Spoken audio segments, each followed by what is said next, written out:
নাটোরের বড়াইগ্রাম উপজেলার আহমেদপুর বাজারে অবস্থিত শিহাব এন্টারপ্রাইজ নামের একটি প্রতিষ্ঠানের গোডাউনে অভিযান চালিয়ে প্রায় 13.5 টন সরকারি বন্দুকের গুলির খোসা উদ্ধার করেছে আইনশৃঙ্খলা রক্ষাকারী বাহিনী।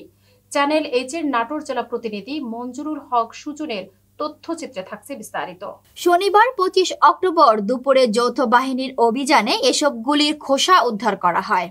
অভিযানে নেতৃত্ব দেন নাটোরের পুলিশ সুপার তরিকুল ইসলাম। প্রতিষ্ঠানের মালিক শিহাব হোসেন জানান, তিনি সরকারি নিলামের মাধ্যমে বৈধভাবে এসব গুলির খোসা ক্রয় করেছেন। শিহাব বলেন, আমার সব কাগজপত্র বৈধ। ঢাকা রাজেন্দ্রপুর ক্যান্টনমেন্ট থেকে সরকারি নিলামের মাধ্যমে একটি প্রতিষ্ঠান গুলির খোসাগুলো ক্রয় করে।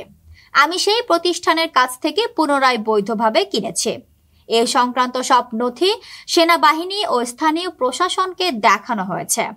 অভিযান শেষে পুলিশ সুপার তরিকুল ইসলাম গণমাধ্যমকে জানান, শিহাব এন্টারপ্রাইজের গোডাউন থেকে প্রায় 13.5 টন সরকারি বন্দুকের গুলির খোসা উদ্ধার করা হয়েছে। কাগজপত্র যাচাই বাছাইয়ে দেখা গেছে, প্রতিষ্ঠানটি সরকারি নিলাম প্রক্রিয়ার মাধ্যমে এসব খোসা বৈধভাবে ক্রয় করেছে।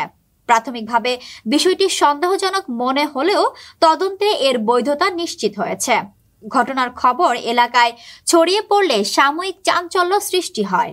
তবে প্রশাসনের পক্ষ থেকে বিষয়টি পরিষ্কার করার পর পরিস্থিতি স্বাভাবিক হয়ে আসে। বর্তমানে গুলির খোসাগুলো শিহাব এন্টারপ্রাইজের গোডাউনে নিরাপদে সংরক্ষিত রয়েছে।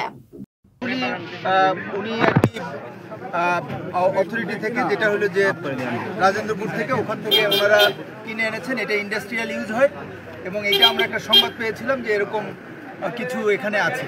সেই সংবাদের প্রেক্ষিতে পুলিশ এখানে আসার পর আমরা স্থানীয় সেনা ক্যাম্পে খবর দিই এবং তারপরে এই সংবাদ পাওয়ার পর আমিও চলে আসার পর আমরা বিভিন্ন পর্যায়ে কথা বলেছি এবং ক্যাপ্টেন সাদমান সাহেব ছিলেন, আপনারা দেখেছেন, তিনিও একেবারে সেনা চ্যানেলে সব চ্যানেলে কথা বলেছেন এবং এটা লেজিটিমেট ওয়েতেই এখানে এসেছে এবং খুব দ্রুতই ইন্ডাস্ট্রিয়াল ইউজের জন্য এটা আবার লেজিটিমেট ওয়েতে চলে যাবে।